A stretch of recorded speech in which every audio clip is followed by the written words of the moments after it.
Buenos días. En nombre del Comité Regional de la CIER para Centroamérica y el Caribe, SECACIER, darles la bienvenida a esta conferencia virtual del día de hoy. Quiero presentarles a nuestro conferencista invitado del día de hoy, que nuevamente les comento, es parte del equipo de Kaizen Company y quienes están haciendo posible esta conferencia del día de hoy. Me permito presentarles a Ernesto Vázquez Martínez, nuestro invitado de hoy, quien tendrá a su cargo el tema Introducción a Sistemas de Protección en Redes Eléctricas de Distribución. Y aquí le comento un poco quién es Ernesto para aquellos que no le conocen.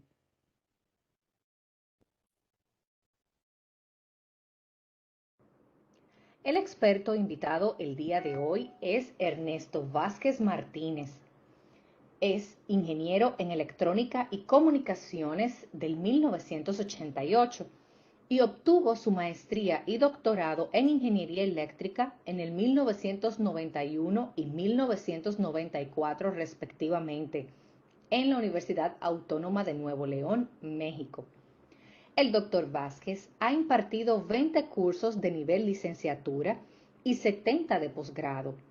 También ha participado en más de 100 cursos de capacitación para ingenieros de diversas empresas eléctricas de México, Centro y Sudamérica. Es autor o coautor de 125 artículos científicos y ha presentado 90 ponencias en congresos nacionales e internacionales. A la fecha, ha graduado 33 estudiantes de licenciatura y posgrado. Es coautor de una patente de una protección adaptativa de sobrecorriente y autor de 3 libros. Además, don Ernesto es parte del equipo de Kaizen Company. Buenos días, don Ernesto. Bienvenido a esta plataforma del conocimiento de SECACIER. ¿Cómo estás, Larisa? Muy buenos días a todos. Gracias por la oportunidad de participar. Realmente es un gusto.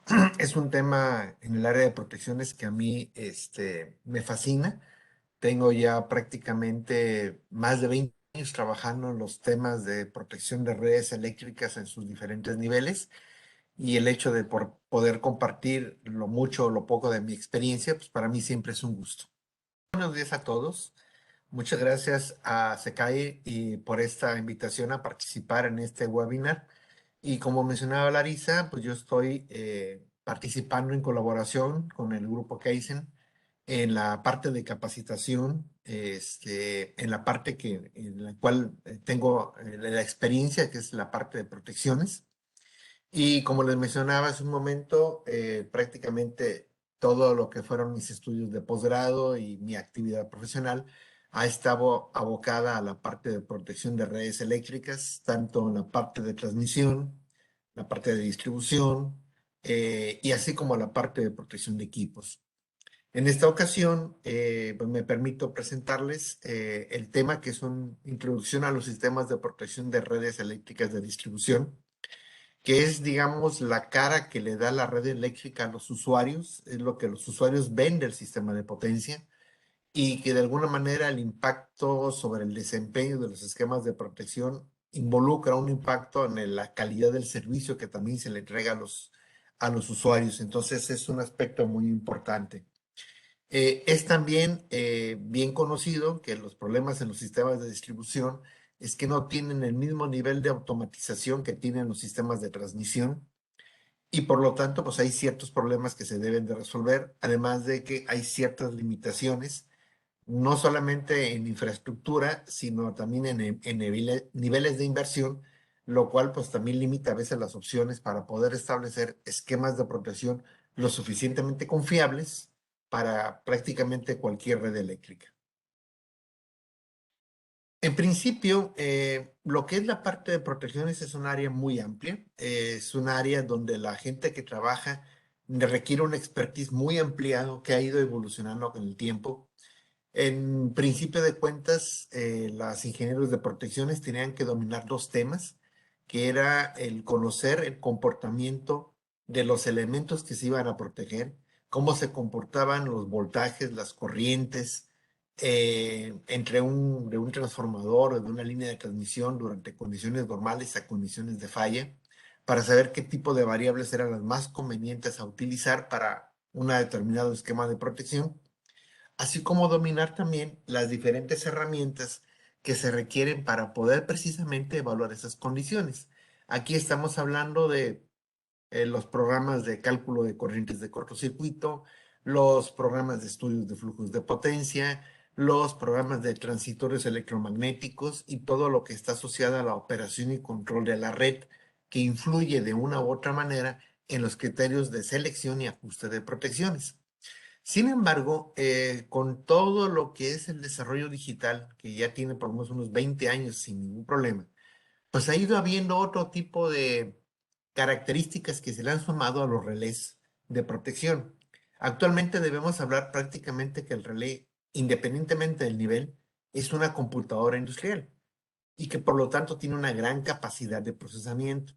Eso significa que los ingenieros de protecciones, sin ser expertos, tienen que conocer al menos los conceptos generales de procesamiento digital de señales.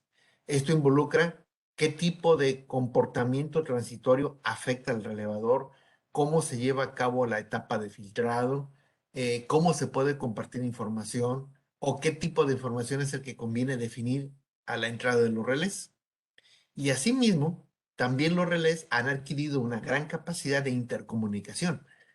Hace 30, 40 años los relés trabajaban solos, tomaban su propia decisión y operaban o no operaban en función de una propia decisión de acuerdo a las lecturas locales.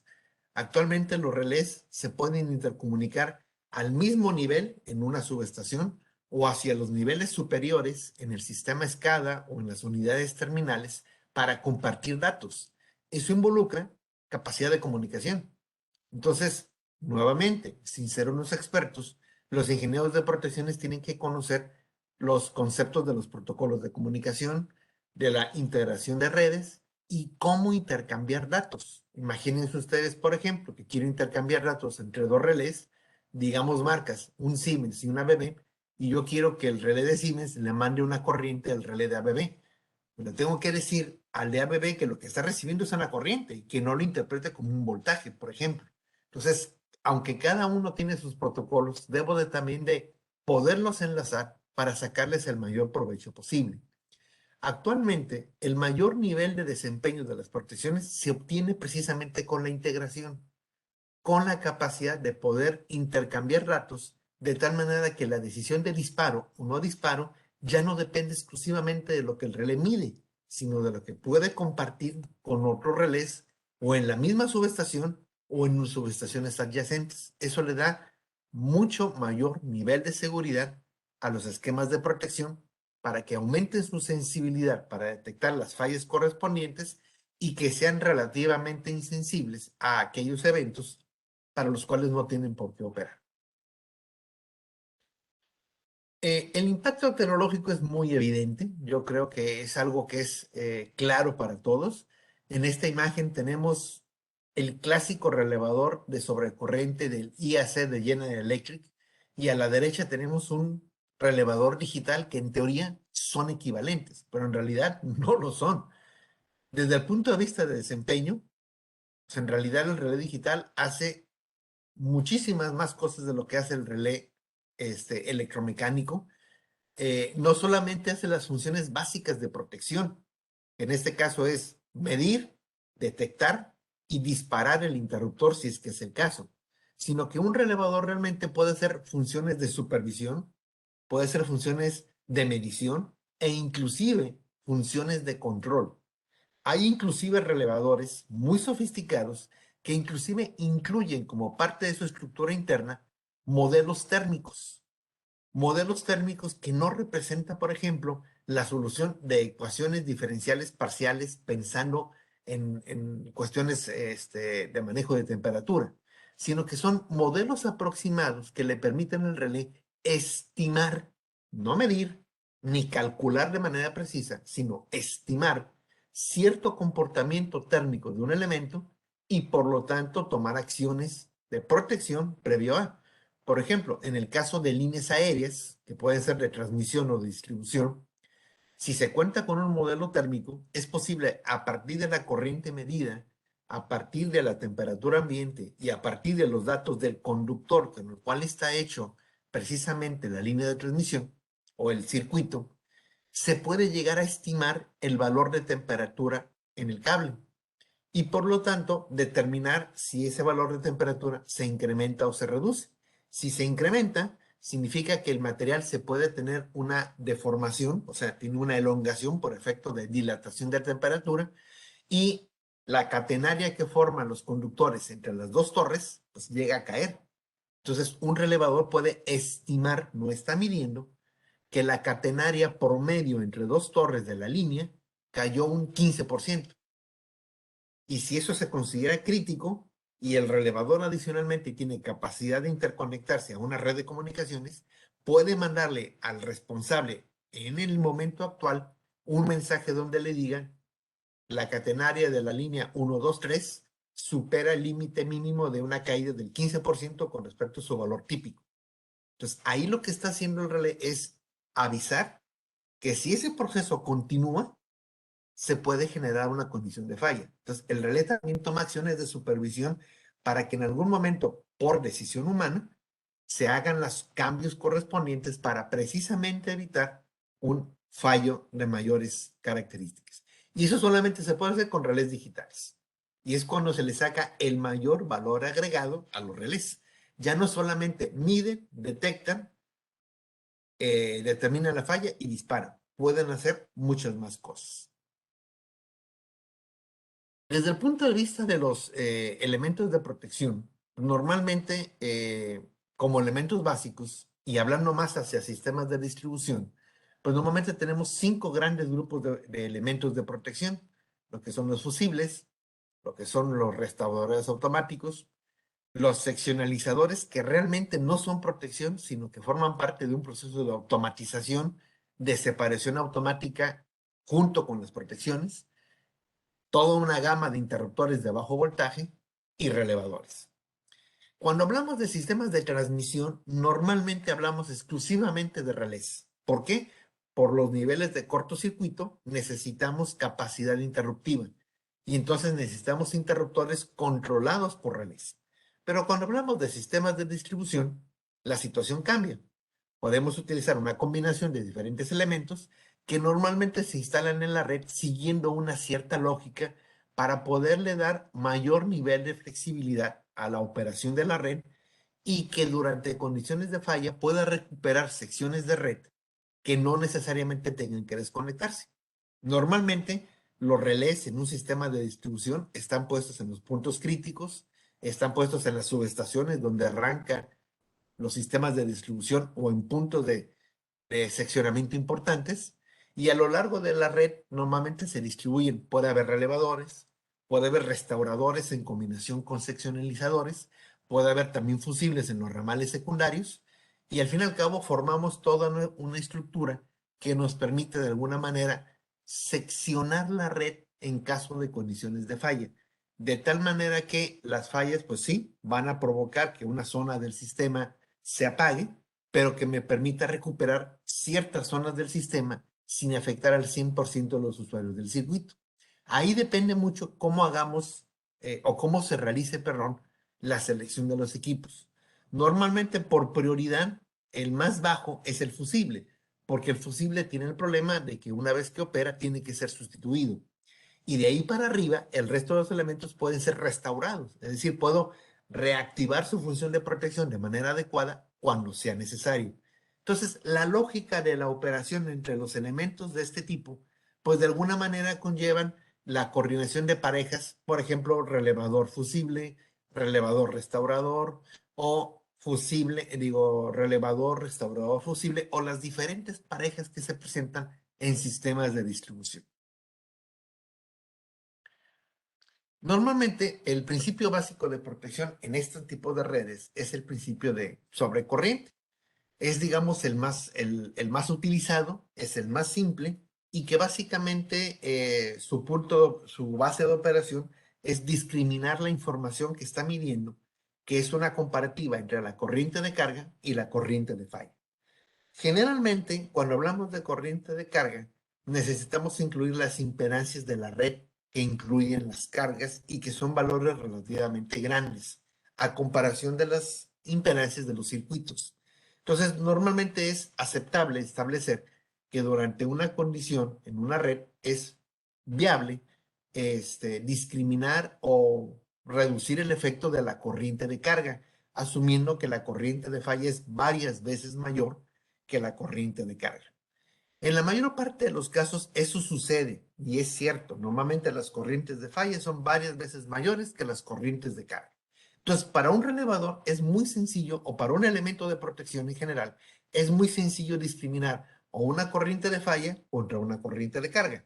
Sin embargo, hay que tomar en cuenta fenómenos transitorios. Por ejemplo, cuando se energiza una gran carga inductiva, hay una corriente de avalancha que de arranque de los motores que puede ser también muy grande y que debe de ser en momento dado identificada para que el relevador la tome en cuenta de tal manera que no opere incorrectamente durante una condición de arranque de motores. O el caso de los transformadores, cuando se conecta el transformador hay una avalancha de corriente de magnetización, al fin y al cabo es una inductancia, y debo de seleccionar parámetros de ajuste de tal manera que durante la energización del transformador no se presente una operación incorrecta de ningún dispositivo de protección.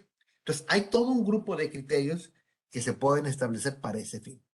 El problema con los sistemas de distribución principalmente es el problema de sensibilidad, porque como el principio básico de operación es corriente, el problema es que mientras más lejos estemos de la fuente, los valores de corriente tienden a ser más bajos.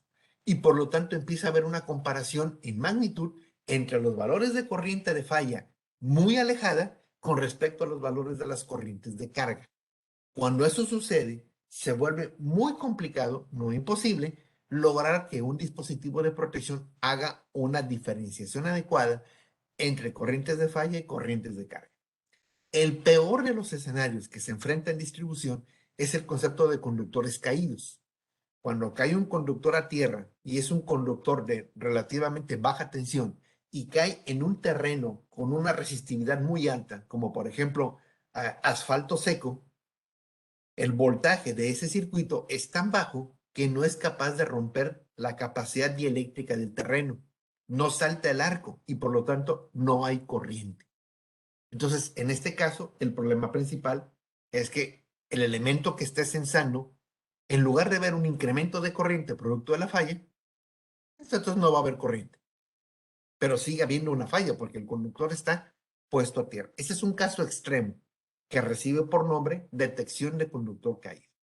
En general, si hablamos en distribución, si tenemos un sistema puesto a tierra, como es la mayor parte de los casos, normalmente las fallas tienen suficiente valor de corriente como para poder ser detectadas. El problema pasa cuando haya, por ejemplo, circuitos en delta o haya circuitos en estrella flotante, donde ahí tengo sistemas de alta impedancia y donde necesito protecciones especiales para ese tipo de elementos. Ahí, por ejemplo, un fusible o un restaurador que se basan en corriente, pues no me sirven, porque realmente en un circuito aislado de tierra, si hay un contacto a tierra, no va a haber falla. Entonces, ahí hay que tener un poco de cuidado con el tipo de dispositivo que vamos a seleccionar. La coordinación de los dispositivos de sobrecorriente es todo un proceso. Normalmente establecemos cierto tipo de límites donde vamos a manejar las combinaciones primarias respaldo. En momento dado, aunque en algunos escenarios llegan a aparecer situaciones como operaciones de respaldo, no es algo que normalmente se persiga en la coordinación. Normalmente siempre ajustamos por parejas. ¿Quién es el primario? ¿Quién es el respaldo? Ahora el respaldo se convierte en el primario y quién es el respaldo. Y así sucesivamente. Siempre vamos armándolo por parejas. ¿Por qué no hacemos no una pareja, sino un paquete de tres? Porque la combinación es mucho más compleja de resolver. Además, también reconocemos que los sistemas de protección, a pesar de todo lo complicado que sean, normalmente tienen un alto nivel de desempeño. La mayor parte de los esquemas de protección trabajan bien, por lo menos en un 80-85%. El problema es cuando tenemos algún inconveniente. Entonces, se le da el beneficio de la duda. O sea, la mayor parte de los sistemas deben de trabajar bien, por definición. Y bueno, nos preparamos para que si en algún momento algún elemento falla, y cuando hablamos de falla significa un mal ajuste, significa un problema mecánico, significa un problema eléctrico, significa un problema de medición, lo que sea, pues estemos preparados para que un elemento realice la función de respaldo correspondiente. Aquí el problema principalmente con las coordinaciones es la condición de operación. Normalmente decimos, ¿en qué condiciones hacemos la coordinación? Pues para el peor caso. ¿Cuál es el peor caso? Falla trifásica. Porque normalmente la filosofía nos dice, si un dispositivo es capaz de detectar una falla trifásica, o sea, protege contra la peor de las fallas, pues si ahora la falla es de menor aportación, como por ejemplo una monofásica o una bifásica, pues la protección debe tener la capacidad de resolverlo. Pero aquí el problema es que cuando hacemos los ajustes para las peores condiciones, normalmente involucra un grupo de ajustes que puede provocar insensibilidad para las fallas de poca aportación. ¿Por qué? Porque lo que estamos esperando son valores de corriente muy altos.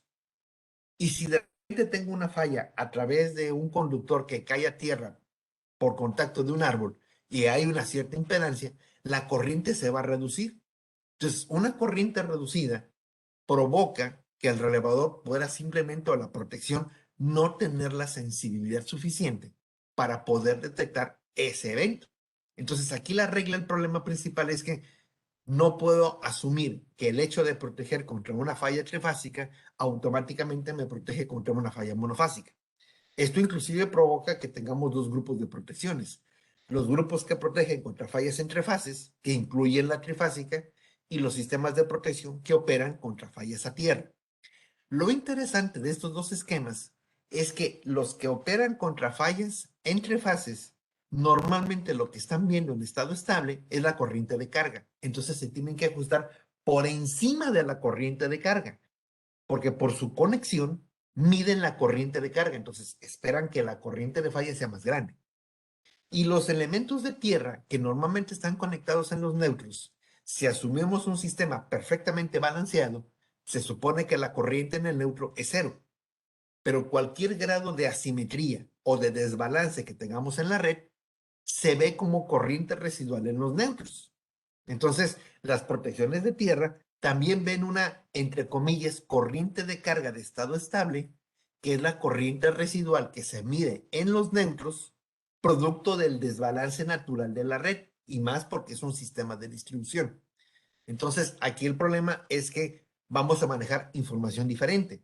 Para una protección de fase tengo que ajustarlo por encima de las corrientes de carga medidos, y para una unidad de tierra, una protección de tierra, tengo que ajustarlo por encima de las corrientes residuales que se miden en estado estable cuando no hay condiciones de falla.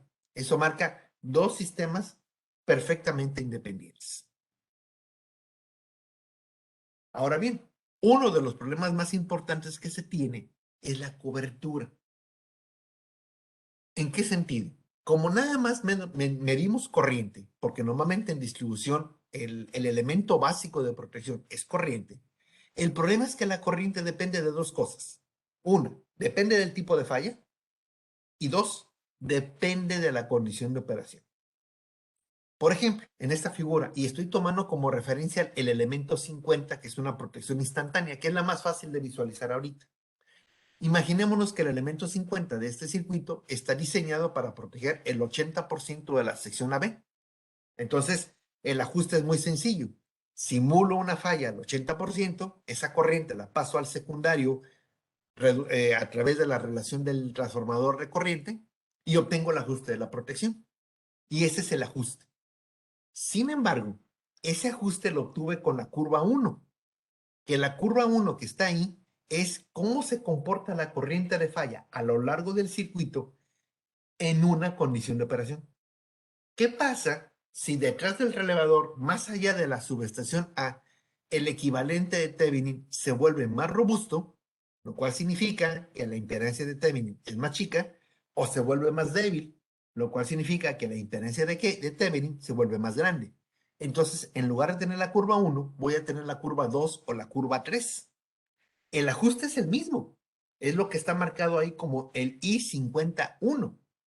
Cuando el I51, que es el ajuste, intersecta la curva 1, que es la condición de operación que yo consideré para hacer el ajuste, pues sí, estoy cubriendo el 80% de la línea propia. Pero si el sistema se vuelve débil, las corrientes de falla son menores. Por lo tanto, la intersección del ajuste con la nueva curva, que es la 2, está aquí. Significa que en realidad ya no estoy cubriendo el 80% del circuito, estoy protegiendo el 35%. Ya perdí zona de cobertura. Y si por el contrario el equivalente de Thevenin se vuelve muy, muy fuerte, lo cual involucra que su impedancia Thevenin se reduzca, las corrientes van a ser más altas. Y entonces vean la intersección del elemento 51 con la curva 3. Es decir, el elemento 50 ya está protegiendo una sección de línea que no le corresponde, porque normalmente el instantáneo es para la protección de línea propia, no hace respaldos.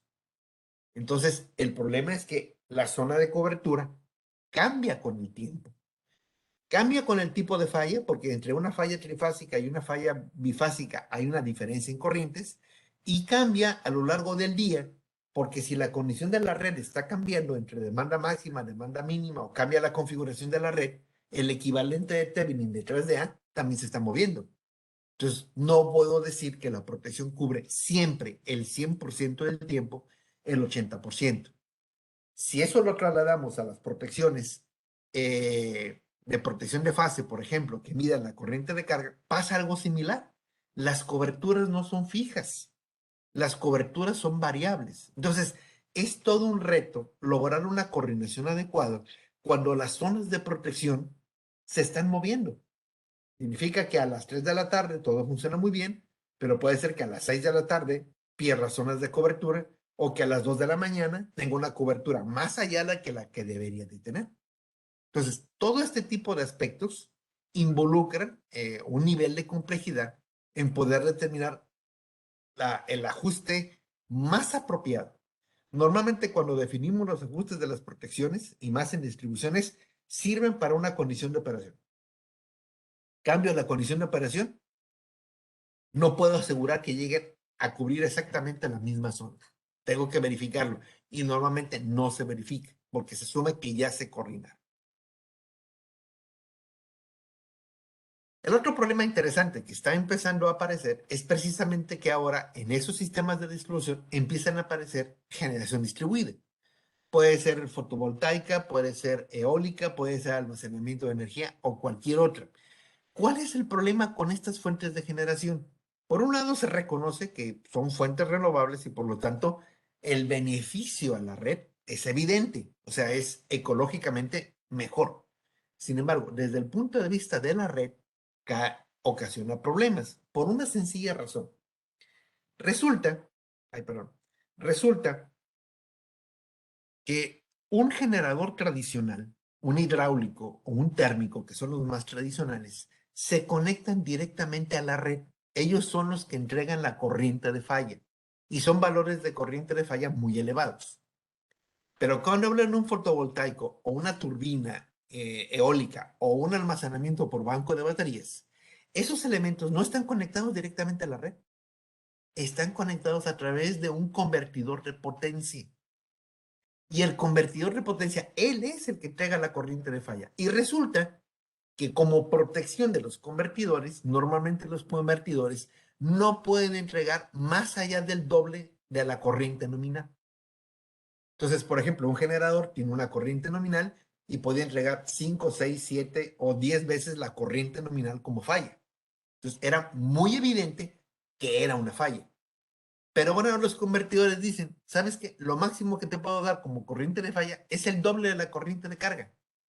O sea, es una baja aportación. Y eso mete en problemas a los esquemas de protección porque estaban diseñados para pensar o para visualizar un cambio abrupto de corriente y ahora no, es un cambio mucho más suave de corriente. Un ejemplo, por citar un caso, es este. Es el caso en el cual se tiene una combinación de coordinación entre un restaurador y un fusible. Normalmente la lógica nos dice es que el restaurador debe de ajustarse de tal manera que tiene dos curvas rápidas, dos curvas lentas, de tal forma que si ocurre la falla, las curvas rápidas operen primero, que salven el fusible, y si la falla es transitoria, la falla desaparece y el fusible no tengo que ir a cambiarlo. Si al final la falla es permanente, el fusible opera y a través de la curva lenta puedo recuperar la parte del sistema hacia atrás y nada más sacrificando lo que hay del fusible para adelante. Entonces, es un proceso de automatización que se logra con la coordinación. Y entonces, cuando esa lógica la vemos en una hoja de coordinación de corriente, lo vemos en el lado de la derecha. Podemos ver cómo el fusible vive entre las curvas rápidas y las curvas lentas. Esa es una buena coordinación, precisamente para que si la falla es transitoria, el restaurador salva el fusible. Si la falla es permanente, el fusible se va a quemar, pero el restaurador recupera el servicio aguas arriba. Esa es una ventaja. Pero ahí toda la aportación de corriente viene desde el sistema. Si cambiamos la configuración y ahora resulta que hay una aportación entre el restaurador y el fusible, que puede ser generación distribuida, pues entonces resulta que ahora el fusible ve más corriente de lo que ve el restaurador, porque el restaurador sí solamente sigue viendo la corriente que le entrega el sistema. El fusible ve la corriente del sistema más la corriente de las fuentes renovables. Resultado, lo tienen al lado derecho. Si ustedes checan las curvas, la curva 3 era la curva lenta. Ahora resulta que el fusible se movió más allá de la curva lenta. Entonces ya perdí la coordinación. Ya no voy a lograr hacer el mismo proceso. Entonces, este tipo, y solamente es un caso, es parte de la afectación que provocan las fuentes de energía distribuidas en una red de distribución. Y es solamente un ejemplo. Eso involucra evaluarlo. Aquí el problema es el siguiente, y es donde empiezan los detalles. La pregunta es, ¿cuál es la condición típica? ¿Esta o esta? Porque si resulta que esa fuente renovable es una fotovoltaica, en la noche el sistema se va a comportar de esta manera y en el día se va a comportar de esta. Problema, ¿qué ajuste utilizo? ¿El del día o el de la noche? Porque en la noche no va a haber generación. Entonces, cambiaría si fuera una eólica, porque la eólica a lo mejor tenemos viento en el día y en la noche. Y entonces a lo mejor diría, bueno, voy a quedarme con este ajuste, que es cuando está la generación distribuida. Pero si cambia y fuera fotovoltaica, entonces empieza a requerirse un cambio de criterio. Entonces, esos son los tipos de detalles que involucran en los sistemas de distribución la aparición de las renovables. No solamente la aparición, sino la intermitencia que tienen las fuentes de energía renovables, como las eólicas y las fotovoltaicas. Y el otro detalle que también se ha buscado en los esquemas de protección de distribución, es difícil lograrlo en transmisión, por eso se ha hecho más en distribución, es hacer una coordinación automática. Sería lo ideal. Ahorita hay muchos programas que hacen coordinación de protecciones, pero en realidad no es que la hagan. Los programas como ETAP, SKM y Power Factory, todos los que ustedes puedan mencionar ahorita, no hacen ajuste de protecciones. Ellos permiten poner los ajustes en las protecciones y luego evaluarlos. Pero no hay ningún programa que diga, dame los datos, aplano un botón y después del botón, el programa me va a decir los ajustes que debo de poner en las protecciones. Eso no hay ahorita. Todavía no existe. Se ha estado trabajando y una de las alternativas es manejarlo con los elementos de sobrecorriente de tipo direccional principalmente. Esto que tenemos aquí son las curvas típicas de los relés de sobrecorriente de tiempo inverso. Tenemos la curva de arranque, que puede ser del tipo inversa, muy inversa, extremadamente inversa, etcétera, que recuerdo al diseño del modelo de las constantes A, B y P, pues generamos un tipo de curva diferente. Eso inclusive eso es lo que hacen los relés digitales. En realidad digital, lo único que cambia son las constantes y dependiendo del cambio de constantes es precisamente el tipo de curva que se obtiene. Entonces, ya está automatizado. En base a esa automatización, precisamente lo que se propone para hacer una coordinación automática es hacerlo como un programa de optimización. ¿A qué me refiero? Todas las protecciones van a tener un tiempo de operación en función de quién, de la corriente de arranque y de la palanca de tiempo o el dial. Claro,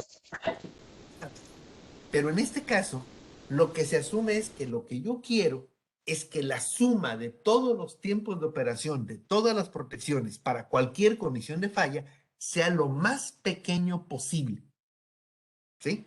Ese es el concepto básico. Es decir, voy a sumar todos los tiempos de todas las protecciones operando como primaria y operando como respaldo, y lo que voy a buscar son los parámetros de ajuste de tal manera que la suma de esos tiempos sea lo más pequeño posible.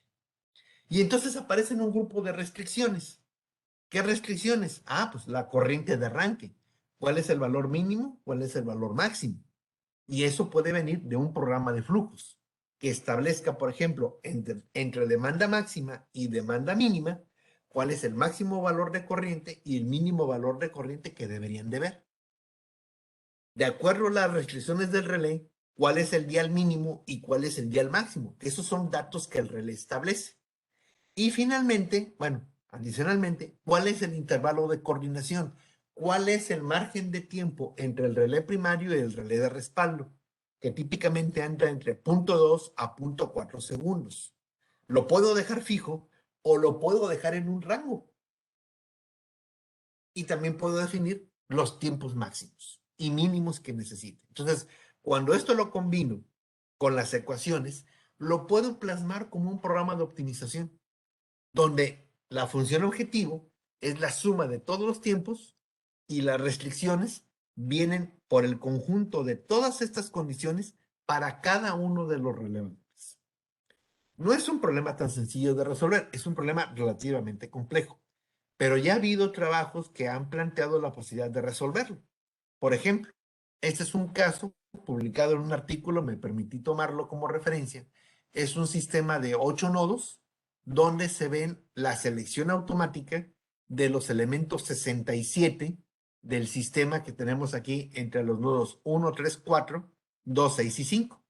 Entonces, todo el anillo que se forma ahí, de esas 6 subestaciones, son protecciones direccionales de sobrecorriente. El principio sigue siendo sobrecorriente, pero son direccionales. Y el resultado que se puede manejar en estos casos es algo así. Aquí, por ejemplo, en este artículo se manejaban 3 métodos: un método lineal, un método no lineal y un método propuesto por los autores. Pueden ver en cada uno de los 14 relés, ahí están numerados del 1 al 14, el resultado es entregar la corriente de arranque o la corriente del pick-up, ahí está, si mal no recuerdo, en corriente primaria, y el dial o palanca de tiempo que se le debe seleccionar. Es los dos parámetros de ajuste. Y lo interesante es lo que está a mero abajo. A mero abajo está la función objetivo.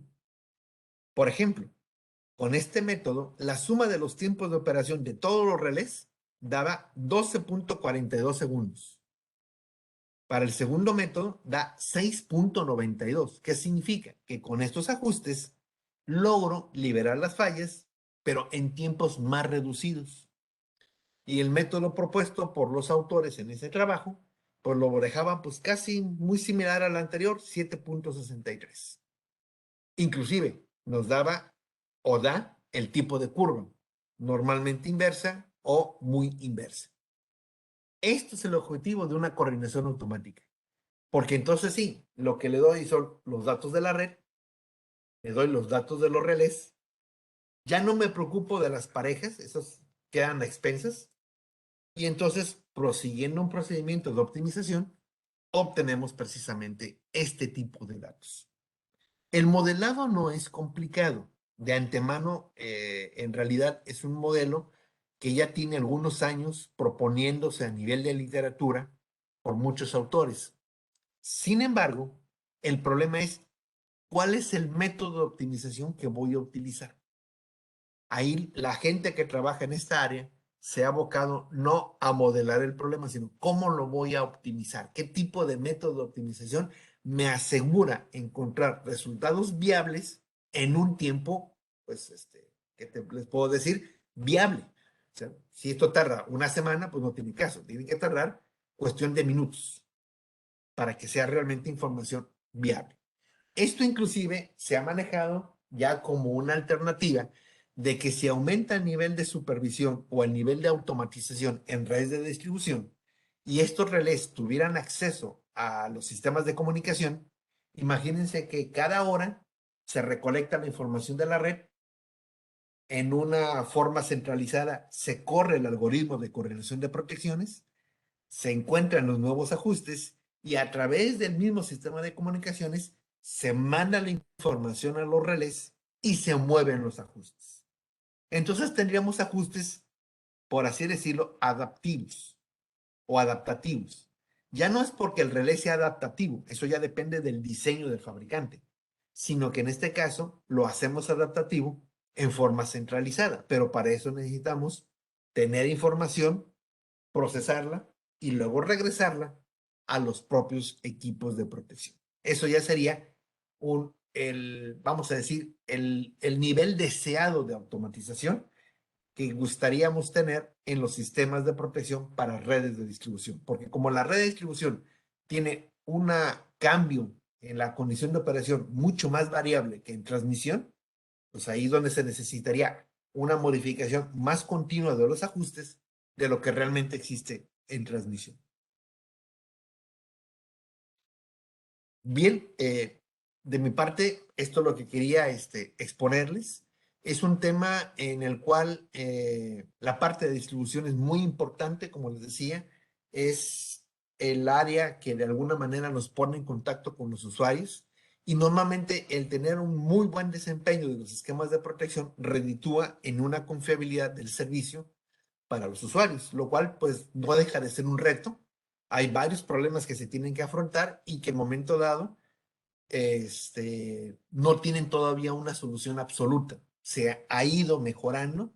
La introducción de los equipos digitales definitivamente ayuda muchísimo, pero el puro equipo digital no me ayuda. ¿Por qué? Porque el principio de protección sigue siendo el mismo. Si sigo midiendo corriente, los mismos problemas que tenían los relés electromecánicos los siguen teniendo los digitales, porque el principio de operación es el mismo. La única diferencia es que el relé digital me da otro tipo de acciones a tomar, me da otro tipo de capacidad a implementar para resolver lo que los electromecánicos en su momento pues, no se podía resolver. Con esto termino mi presentación y En este momento, invitar a que nos acompañe en este tiempo de preguntas y respuestas a Luis Fernando Fuentes. Él es jefe de servicios postventa de CMI, de Ion Energy.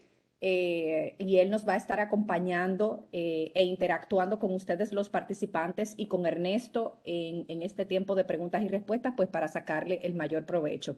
Recuerden enviar sus consultas al chat e igualmente, si alguno quisiera interactuar al micrófono, lo puede hacer. Solo tienen que utilizar la herramienta de levantar la mano de la plataforma o simplemente colocarnos en el chat que quieren intervenir al micrófono para nosotros en ese momento pues darle paso para que puedan habilitar el micrófono. Bienvenido, Luis. Hola Larisa, muchas gracias a Secasier por el apoyo y Ernesto por la ponencia, muy buena ponencia, bastante interesante. Sabemos gracias, que es un Luis. tema de suma importancia y pues se ve la trayectoria y el conocimiento que tienes, ¿verdad? Entonces, muchas gracias por hacernos ahí el tiempo de tener esta plática. De momento, solo tenemos una consulta Ujú. que nos hizo Luis Ramírez, que pregunta si en los ramales siempre el fusible tiene que ser la opción más lejana o si es viable colocar un fusible en medio de dos recerradores o reclosers. Normalmente lo clásico por así decirlo, o bautizarlo de alguna manera, el fusible es la última opción, porque el fusible es el elemento que una vez que opera, ya está, vamos, ya no se puede utilizar. No tengo la capacidad de volverlo a reusar porque requiere cambio de equipo. Entonces, por eso normalmente va en la parte final de los ramales, que es lo que normalmente se hace. Se puede poner en puntos intermedios de los ramales, si es viable, aunque en la figura que yo mostré, yo ponía los fusibles hasta el final. En realidad, esa no es una regla, es simplemente un esquema tradicional. Pudiera ponerlos en medio entre restauradores, pero entonces ahí necesitaría verificar que la coordinación del restaurador fusible sea la adecuada para que solamente en las condiciones de falla, donde sea evidentemente una falla, el fusible en momento dado abra y el restaurador en sus curvas de recuperación recupere aguas arriba a los usuarios afectados. Eso es lo único que habría que checar, pero sí se podría poner sin ningún problema.